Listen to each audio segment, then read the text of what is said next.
కూతుర్లు ఉన్న వాళ్ళందరూ చేయతడా? మిమ్మల్ని అడగలేదమ్మా, ఇక్కడ అడిగాను. మీరు ధన్యులు, మీరు ధన్యులు. ఎందుకో తెలుసా? మీ పాపను చూసి 6 ఏళ్లైనా 10 ఏళ్లైనా 15 ఏళ్లైనా 25 ఏళ్లైనా 35 ఏళ్లైనా నో ప్రాబ్లం, బుగ్గల మీద చేయి పెట్టి ఎంత అందంగా ఉన్నావమ్మా నువ్వు అని చెప్పు.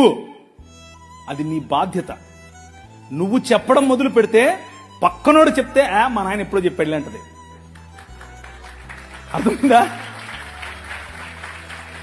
నువ్వు చెప్పకుండా నీ సంస్కృతి నీకేం నేర్పిస్తుంది?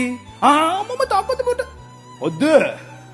నీ కూతురు దగ్గరికి తీసుకో, కౌగిలించుకొని చెప్పు, ఐ లవ్ యు బెటా.